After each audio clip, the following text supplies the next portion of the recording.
most gracious Heavenly Father, we thank you, Lord, once again, as we continue to hear from you. We ask the fresh anointing of your Holy Spirit. Oh Lord, pour out your anointing to each one of us, to the ears of the hearers, that we may be able to catch your word, and Lord God, imulami iti puso na ito mo kalakami. And that also, God, your servant, refresh your anointing, O God. Tapno ipikasta ka rin Diyos. Just use me as an instrument for this afternoon. Thank you, Lord, and this is what we pray, God, in Jesus' name. Amen. Praise the Lord. God is good again. Amen. Praise God. Amen. Alam tinang maturog. Ika naman po 15. Pag preaching or pag nasa church sila, wala talagang matutulog. Talagang kaya very good. Praise the Lord. Okay, so it's a privilege again to speak the word of God for this afternoon. And I'm sure you have been hearing and learning about discipleship, especially for those yung mga nag-graduate. You might have been hearing a lot of things and also the topic of discipleship. Pero hindi talaga nauubos ang pointers ng tungkol sa discipleship. Amen? Okay. So, ang very broad kasi yung discipleship. So, ang ituro ko today is the mark of a true disciple. Ang marka ng totoong disciple. Bakit totoo? Sabi natin totoo kasi may fake na disciple. May false disciple. Pero hindi mo yan matatagpuan sa Hong Amen? Hindi rin matatagpuan yan sa mga nag-online. Hindi matatagpuan yan. Pero, let's go to the book of Matthew chapter 27 in verses 57 to 60. It says here, okay, now, when evening came, let's say, as evening approached, there came a rich man from Arimathea named Joseph, who had himself become a disciple of Jesus. You know, in verse, let's continue on that. In verse 57, it says that a disciple named Joseph, his name is Joseph, who had become a disciple of Jesus. Mostly, yung kilala natin mga disciple is mga Peter, John, sino pa? Thomas, yung mga 12 disciples. James, yun ang mga kilala natin disciples. Pero dito, it says here, may isang disipulo, ang pangalan ay Joseph from Arimathea. Okay. His name is Joseph. In verse 58, it says here that this man went to Pilate. Going to Pilate, he asked for Jesus' body, and Pilate ordered that it be given to him. Verse 59, then Joseph took the body, wrapped it in a clean linen cloth. 60, and placed it in his own new tomb that he had cut out of the rock. He rolled a big stone in front of the entrance to the tomb and went away. This is the word of God. So, makikita natin na, tingnan ninyo, Joseph of Arimathea, pwedeng hindi masyadong nagdi-discuss yan sa mga disipulo. Pero in here, it says, he is also a disciple. He is also a disciple of Jesus Christ. Diba? It's very clear. So, meron tayong let's see what we are going to learn from this Joseph and a disciple from Arimathea. Okay, yun nga yung sabi ko. Kasi, kung bakit mark of a true disciple, kasi totoo nga, may mga false disciple. May mga fake disciple. May mga disipulo na disipulo nga totoo, pero sila rin ang nag-betray. Amen? Pero hindi yan ulit dito. So, alam niyo, ako minsan, ano ba ang tunay na disipulo? Ang fake disciple kasi, ang fake, madaling mag-expire. Hello? Ako, nagtitinda ako ng ukay-ukay. Yung ukay, yung mga original, matibay. Hello? Yung original talagang matibay. Pero yung mga piki, hindi yun matibay. Meron yung mga tinitinda namin, kung minsan, Adidas ang pangalan, pero pag tingnan mo, pinigil nila, Avivas. Nakita niyo yan? Marami, mga fake pinipiki nila. At ang mga fake yon, yung mga fake na mga damit na hindi totoo, ay madaling masira, madaling mag-expire. Kaya ang true ay tumatagal. Ang tunay ay tumatagal. Kaya dito, ang pag-aaralan natin ay ang true disciple kasi tumatagal talaga. Tumatagal. Tayo rin, talagang tayo tumatagal tayo sa ating pananampalataya. Okay? Amen. Amen. So, itong true disciple ay bunga ng true discipleship. Hello? Are you there? Okay. So, in verse 58, now when evening came, there came a rich man from Arimathea named Joseph, who himself had also become a disciple of Jesus. Verse 58, this man went to Pilate, commanded the body to be given to him. Ano ang makikita natin dito? This Joseph, a disciple na hindi masyadong kilala, bakit hindi lumantad yung mga kilalang disipulo?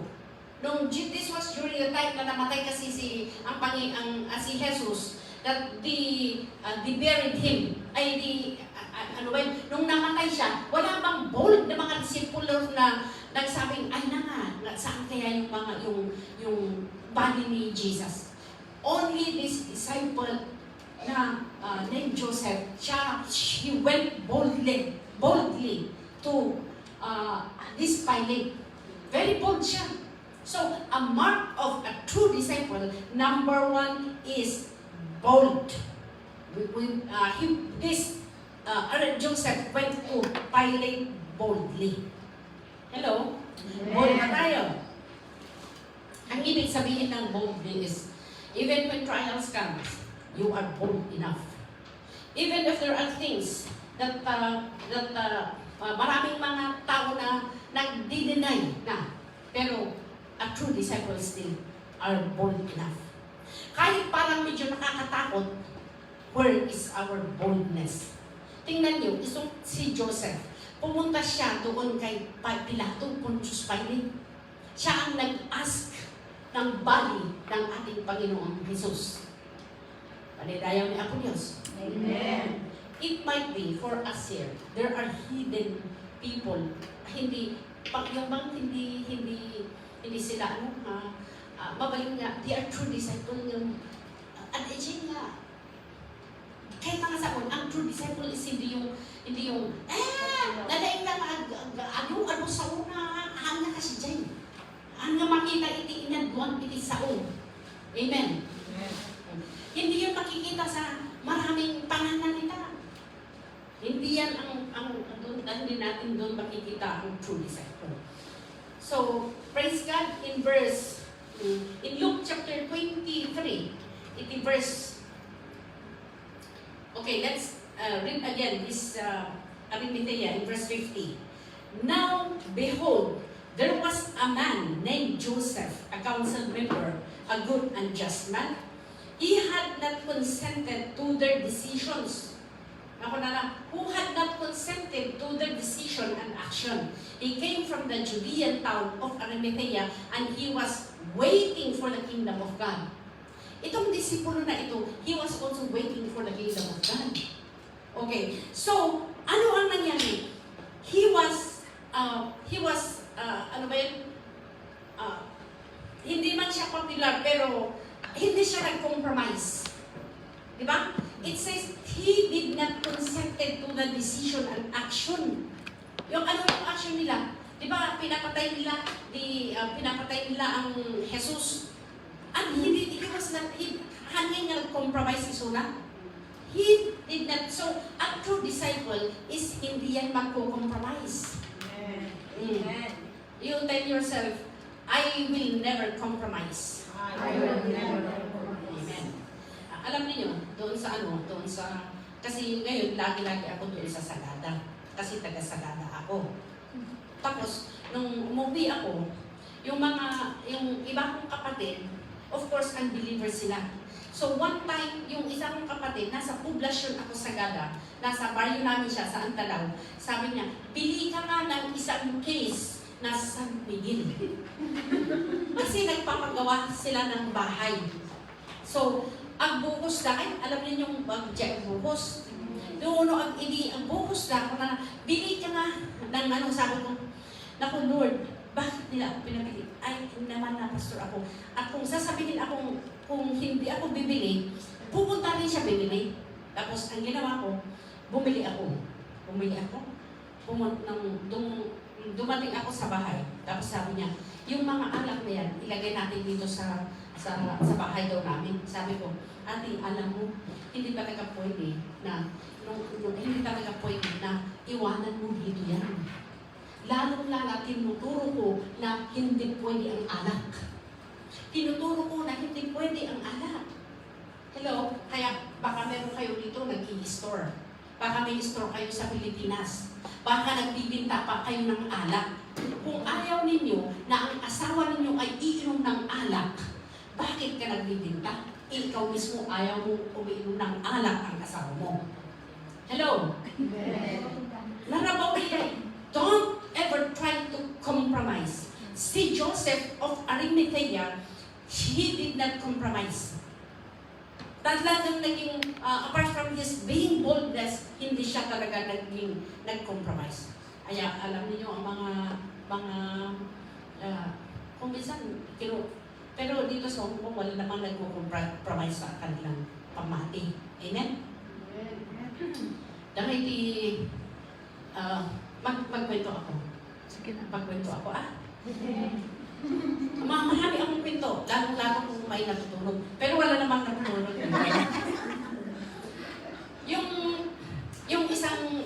May isang tao, pumunta kay pare, nag-confess ng kanyang kasalanan. Sabi ng pare, ano kasing kasalanan na ginawa mo?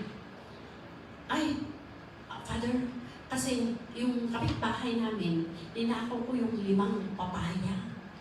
Tapos sabi niya, kung 5 papaya ang ninakaw mo, sabihin mo yung Our Father in Heaven 5 times. Tapos nung sinabi niya yung 5 times, dinugtungan niya 10 times. Sabi ng pare, oh, iho, bakit naging 10 times? Diba yung sinabi ko lang 5 times? Sabi niya, Father, may 5 pang natitira doon.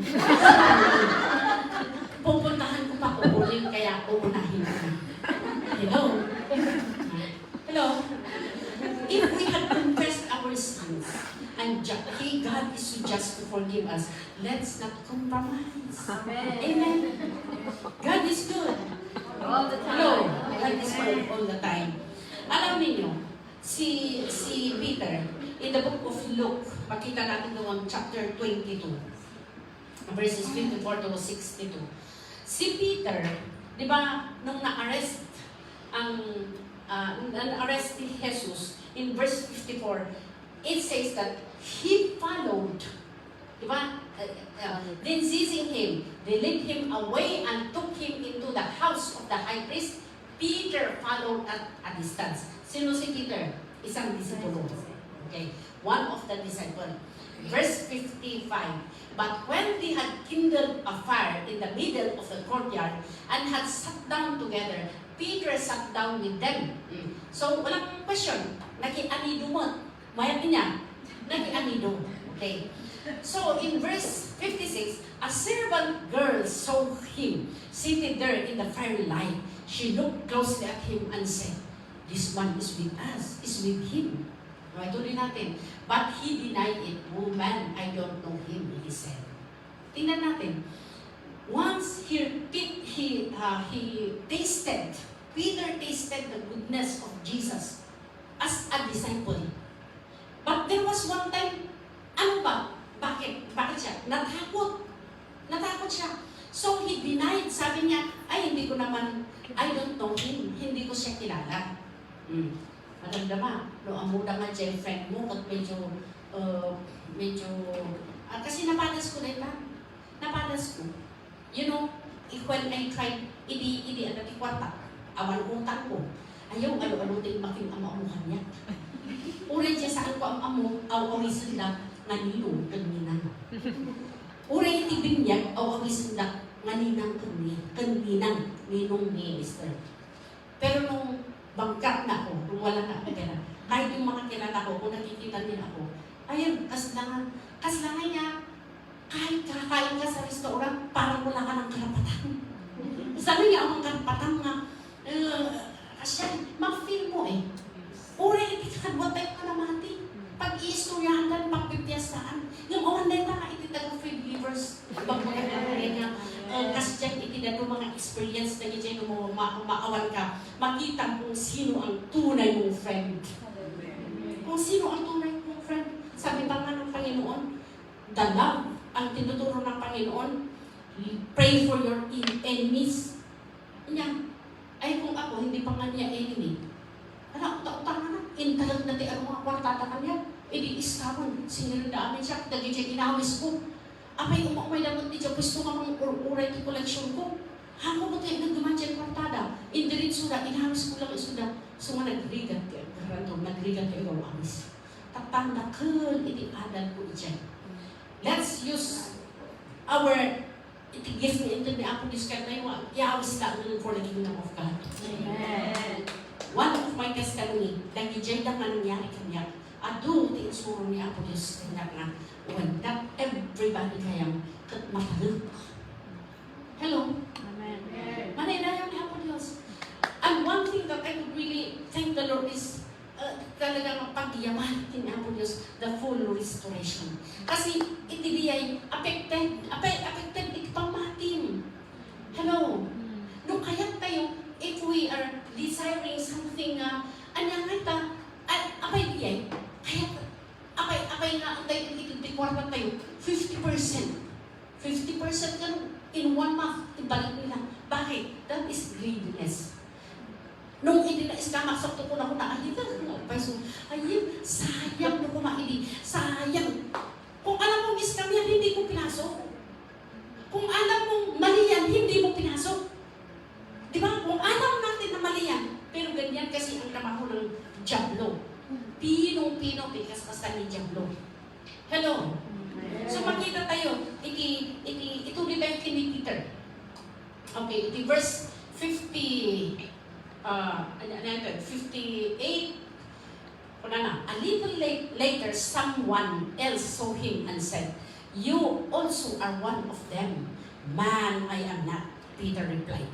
Then first ko na, man, hangkumot ang abang mo. Tapos nung second, ko na, ay, you are one of them. Oy, hangkumot ka! Ay, nagkagawam ni Diyan. Ako ito ba yung abang mo rita? Kung tayo dyan, awan dyan, ikita ka free believers, kung nakaroon, i-example tayo lang na kwa. Tani Peter na mismo, inaramid na. Okay, so, iti verse 59, kung na, about an hour later, talungan nagsasagaran. Later, another asserted, "Certainly this fellow was with him, for he is a Galilean." Oo, pagpurno ka din, na itong fellow na ito, ay purno ka, kabuhadan, he is a Galilean. Verse 60, Peter replied, "Man, I don't know what you are talking about." Just as he was speaking, the rooster crowed. Kasi nawawarningan, God is all-knowing. Alam niya, yung mga iba na gumagamit kunwari ng cellphone nila, na Bible nila, kunyari, ay iba pala ang nag-message pala yun. Oh. Kaya mas maganda, huwag na munang gamitin yung naka-upload doon sa apps mo, di ba at may ano doon. Diba? Yung mga pakunwari. Pero ano naman yun sa free believers kung na naman. Kasi matitibay silang mga disipulo.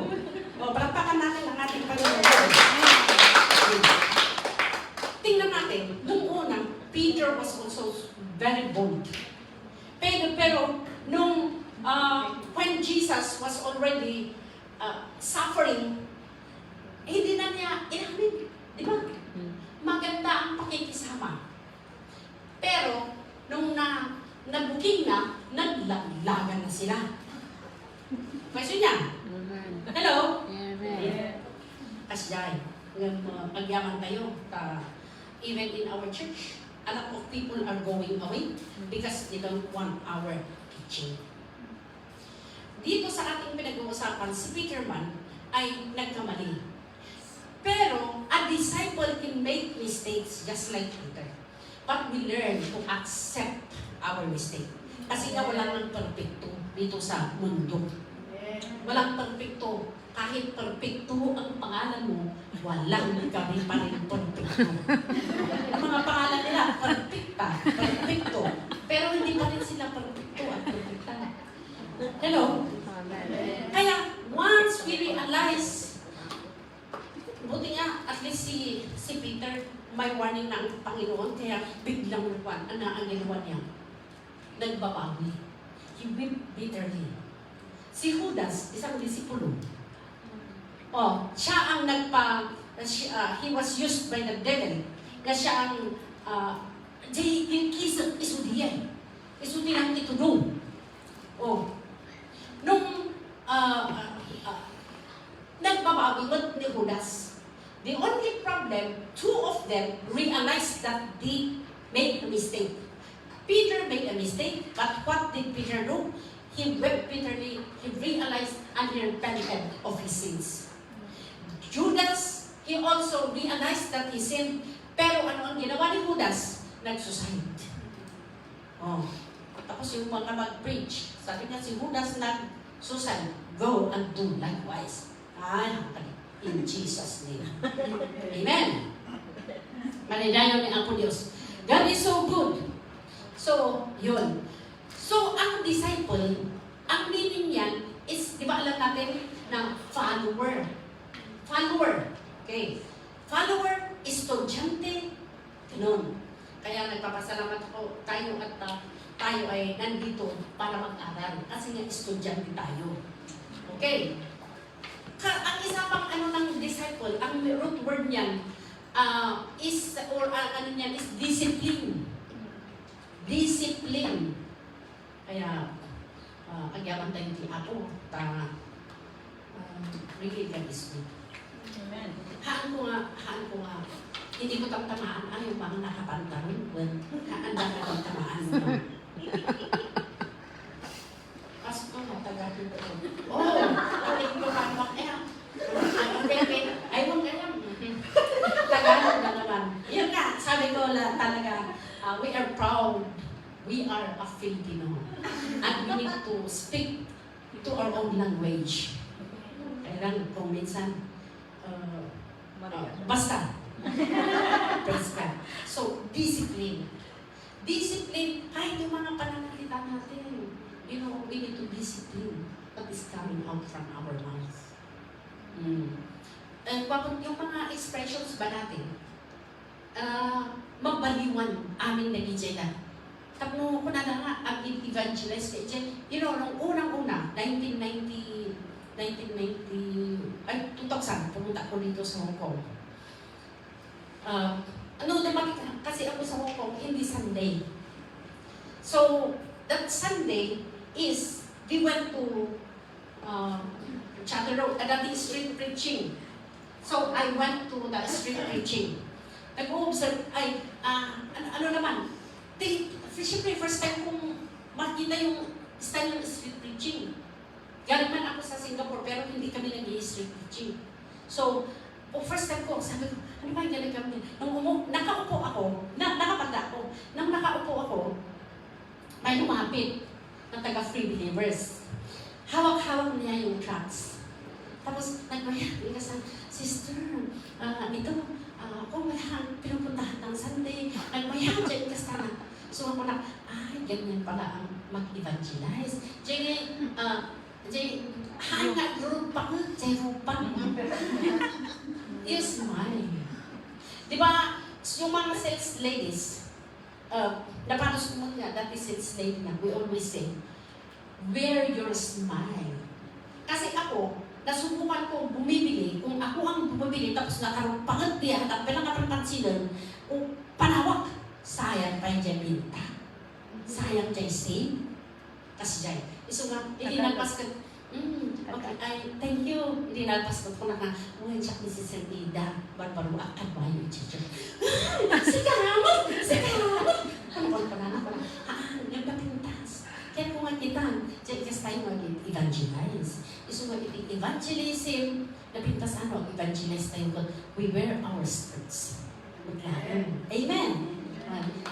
Okay. Dahil hindi nakapantalon excuse data. Ngayon lang sila nagpantalon. Pero, tinatamaan na sila nga ako. Wala yung makita yun. No, next Thursday, agpalda nagtamaan. Wala yung devotion. Now, when we came here, ini ang devotion na, ni Sister Lady, kasama niya nga time. Iti devotion. Iti devotion, nakita ko, di ba early morning niya, tayo devotion, nakita ko, nakapalda sila, siya, nakapapantalunat, ako di ba nita devotion, hanpay mo niya, nga kwa. So, kasi doon sa Baguio, nag-download watch din kami, pero hindi kami kasi nagpapalda. Sorry, taga-Pilipinas.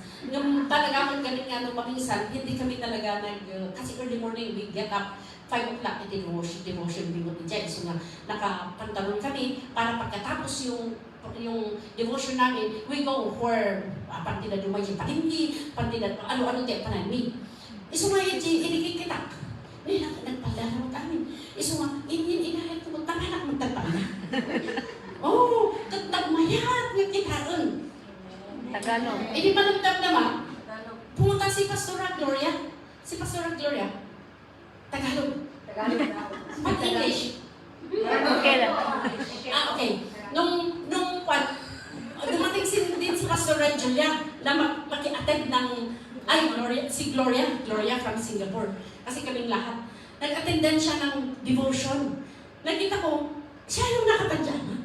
Tingnan lang ko lahat na nakapanda. Tapos nung lumingon na ako, nawala siya. Tapos nung natapos, sabi ko sa kanya, nakita mo na nakapanda lahat, kaya umalis ka rin nagpanda. Ay, maganda palang tingnan talaga pag maglingkod sa Panginoon. Kahit ito, we need to look at least decent man. Hindi yung mga at least man tayo mga babae, we need to agpala tayo. Amen. Oh, pato-pato sa langit. Matamaan. Sana. Pabalik sa Thursday. Let's be careful, Lalong-lalo, sino tayo mga Thursday? When may nakapantalon, hey! Ako'y nakakapagpala! Hantong nga ang subilita. A true disciple, our mouth, how the way we talk, it should be seasoned with salt. Amen. With salt. Diba, kung walang asin yung ulam, hindi masarap. Pero kung lagyan mo ng asin, nag-imas. Kasi iso nga, the way we speak should be seasoned with salt. Let's not compromise. Lord, gagigda, gabujig, green juice da. Don't compromise. Amen. Kung minsan, han ka na napilit nga disipulo. At disciple is han na nga ipapilit siya kaya na. Kasi estudyante siya. Pagkwento naman ako. Marami akong kwento. Alam niyo, matagal akong matapos na mag-preach. Lalo kung meron akong nakitang nagtutugod. Bayang lang kasabahan. Pero magkwento ako. Itong si Lion at saka si Lion at saka si Rabbit. Hindi. Sino kasama ni Lion? Si Tiger. Sila na si Tiger. Okay. Basta, si Lion at saka sino yung kasama na? Beer. Sige, si Donkey. Si Lion at saka si Donkey. Nagkuhan sila, nag-meet together sila, tapos sabi ni Donkey, ano kayang kulay ng grass? Sabi ni Lion. Hindi si Lion, si Donkey at saka kasi ang boss nila, ang judge nila ay si Lion. Si Donkey at saka sino kanya ipanagat tayo? Anong Donkey? Si Donkey at sino yung kalaban ni Donkey yan? Si Goat. Okay, si Donkey at si Goat. Sabi nila, ano kaya ang kulay ng grass? Damo. Sabi ni Goat, ang kulay ng grass ay yellow. Tapos sabi naman ni Donkey, hindi, ang kulay ng grass ay green. Tapos, nagpipilitan. Ito, pinipilit niya si Goat, pinipilit niya ang kulay ng grass ay yellow. Pinipilit naman ni Donkey na ang kulay ng grass ay green. Tapos sabi nila, punta na tayo kay Judge Lion para siyang magturo kung ano ang totoo. Pumunta sila kay Judge Lion. Sabi niya, Lion, punta kami dito kasi ito, pinipilit niya na ang kulay daw ng grass ay green. Diba ang totoong kulay ng grass ay yellow, sabi ni Goat. Tapos sabi niya, kayong dalawa, ikaw Donkey, halika dito. Sabi niya. Tapos sabi niya, ikaw Donkey, ikaw ang mapanish. Tapos, very sad si Donkey. Sabi niya kay Lion. Si Goat nag-agrag-ragsak. Kaya naman, Boss Lion, bakit naman ako ang pinanish mo? Ang totoo naman na ang kulay ng grass ay green. Sabi ng Lion. Alam mo kung bakit ikaw ang napanish? Pinapatulan mo. Alam mo? Pinapatulan mo kasi data. Awan mong tingin ko, anak. Patulang. So nga, sino ang napanish? Si Donkey, na may isuyo dyan. Alam niya, hindi mo papatulin yung patulan yung napilit nga ko, imbis nga isuruwang. Ano nga patulang ka? Sige, apat inibisyak nibilin. Taisok ni mga baga, nung sinutukusto pala kita. Hangapin naton. Amen? Patulan. Tayo kasjay. Sige, oray, gusto niya. Okay. So, ganun. So, ano yung first? True disciple is need to be bold. Pangalawa, a true disciple does not compromise. Si Joseph of Arimathea, hindi siya nag-compromise. Pero ang ginawa ni Joseph of Arimathea ay, ano ang ginawa niya? Pumunta siya at sinabi niya na ibigay mo yung katawan ni Kristo. At ano ang ginawa niya? Inilibing niya sa kanyang tomb. Sa mismo kanyang tomb. Doon niya dinala yung at inilibing niya doon. So ano ang isa nating makita dito? Na a true disciple uses kung ano yung nasa kanya para magamit for the good of Jesus. Amen? Ano ang ginawa niya? Ano yung nasa kanya? Yung libingan, yung tomb. Binigay niya na doon ilibing ang Panginoong Jesus. Use what we have to win souls. Use what we have to influence others. Marami. Siguro no taratat pa. O saan dyan kinataratat? Alam natin ang taratat pa. Kung marami tayong salita, use that to influence other people. Pero si Joseph, pakita natin na hindi naman siya, hindi siya, kumbaga, pwedeng quiet type siya. Pero yung sabi ko nga kanila, hindi natin masabi na dahil marami kang salita ay yun na ang mark mo. What I'm saying is, kung marami kang salita, use that to influence others. Kung yung mga iba naman na quiet sila, you know, even ang Panginoon, He honors yung mga just quiet, just pray, just pray. Kung may mga ibang tahimik lang, we don't condemn them kasi hindi mo alam baka yun ang nananalangin sa inyo. Alam niyo, there was one time na may kasalan doon sa lugar ng mister ko, doon sa Baler. May kasalan doon, nag-attend kami ng kasal. Ayun, may mga pastors din doon na, pero yung mga pastors, yung mga ibang churches. Tapos, yung may isa kasing nabandag, may isang nasing na ang sala-salamot na hindi naman siya nang gugulo, pero ang sala-sala. Mas asar yung ibang pastors kung talagang masasala at saka yung ibang nalapalataya. Tapos, buti, yung kasama kong pastora, si Pastor SB, sabi niya, bakit hindi namin sila kinupondo? Kasi sila naman yung, hindi mo alam, na yung kinain mo, ano pa titignan mo, siya ang nagluto sa inyong kinain. Kaya let's not condemn them. We are here to pray for them. As a disciple, we are here to lead them on to Christ.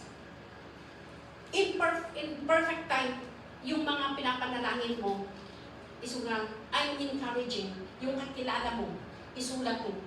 I've been doing that. Yung kakilala mo, isulat mo, bago ka matulog, banggitin mo yung pangalan nila. Banggitin mo, Lord, until makita mo na may gagawin ng Panginoon. I would want to testify, yung mga taga-Hong Kong, si Sister Julie Dondogan, galing dito sa Hong Kong. Kababayan ko siya mismo. Si Sister Julie, pag pupunta ako dito, nagkikita lang kami sa budiga. Sa budiga, nagkipaki kami ng ukay. So pag Sunday, doon siya, hindi pumupunta ng church.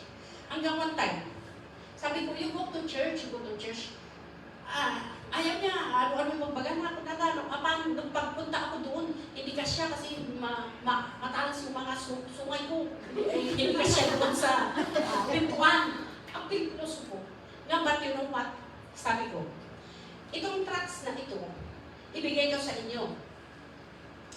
Nakapangalan yung pangalan nila, Pastora Dominga. Then the tracts, you get this. We don't know what tomorrow will bring. Who knows, you might be terminated. Hindi natin alam, puso ang termination nito.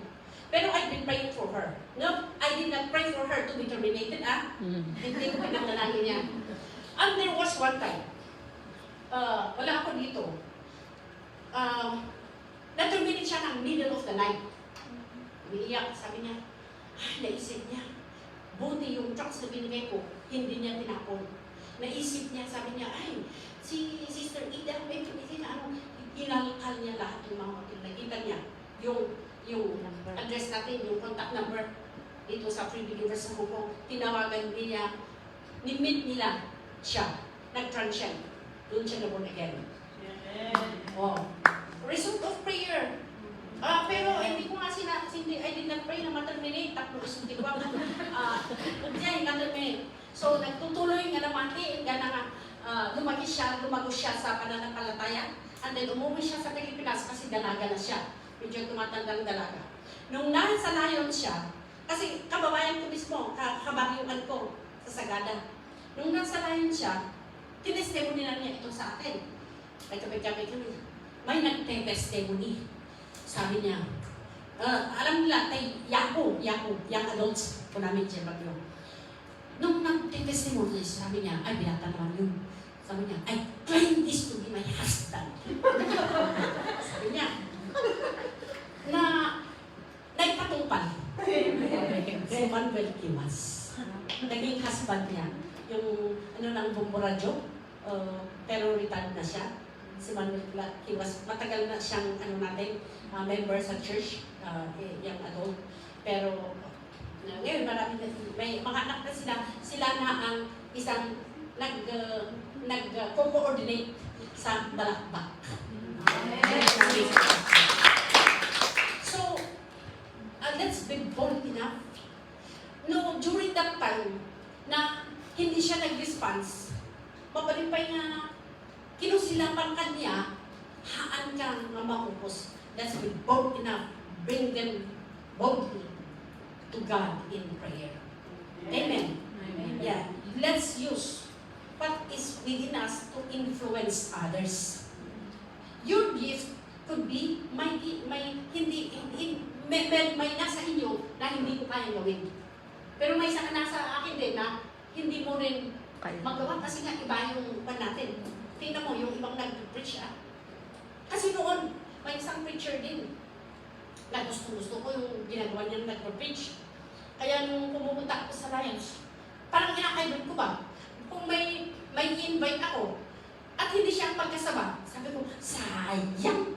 Kung nakakita, sayang, sana yung invite ko, siya ang mag-preach, ganyan. So, inakailan ko, sabi ko, ay, pag mag-preach din ako, ganyan. Ay, yung pagkalaw niya. Pag-ano niya. Sabi ko, oh, ang galing niyang mag-preach. Pero nung subukan ako, hindi pala. Yun ang para sa akin. Kasi kung i-try mo, huwag mong gayahin. Kasi kung ginagaya mo, hanga natural. Yes. Hanga natural. Okay. Katagpahit. Kung naati sa unti ako, John 3:16, kung na kayo magpuso kayo. Nabigpas pa ang na din kayo. Tapos all throughout, gano'n ang ginagawa ko hanggang sa matapos tayo. And let's pray, sasabihin ko na. Di ba, haan na namin yung ahas? Let's be natural. Amen. So, you adapt your own strategy or in evangelism and discipleship. Amen. Hindi ang kararan. Oh, or ang kararan, let's use the tool that the Lord had given us. There was one time no hindi pa nagkararag ng kami nung hindi pa nagkararag, is we will use that parang magalit tayo sa dyablo. Namumata na ibang baga nga. Kasi yung aso, di ba? Yung aso, may lumarating na aso. Kag imbis nga ako pupunta, isyo! Kunang dyan. Ano ko naman, isyo! Alis ka dyan, aso. Alam mo, ang pagkakaalam ng aso, iwit-wit pa niya yung mga tail niya, baka sasabihin niya, ay banda. Diya, timang usaran tayo ng demonyo in Jesus' name. Pumala pa nga demonyo. Kasi diya, timang usaran tayo dyan. Nung mula ka, ganyan ko yung strategy. Nung mata na nag-ilokano naman ako. Pero gano'n, hindi ko na, nakita ko naman na walang natutulog, kaya kahit hindi ko na tatagalan. What is important is a mark of a true disciple is really to be bold enough. A mark of a true disciple, don't compromise. Do your best and don't compromise. A mark of a true disciple is an influencer. Let's influence others for the Lord. And let's be faithful. The Lord is ever faithful. And let's continue on. Na kahit anong mangyayari, huwag maglaglagan. Oh, let's continue. Let's just pray with one another. Amen? Amen. Thank you so much. And may the Lord God bless you. Let's pray. Lord, in the name of Jesus, we want to exalt your good name. Thank you, Lord, for the short message that you're going to impart into our hearts, that it will be sprouted, that it will bear fruit. It will be a seed na spring forth. That, Lord, tapong alma sa liman ako Diyos. Dumaktil na ito puso ni, that we will be an influencer. Father, we thank you. Bless your people in Jesus' name. Amen.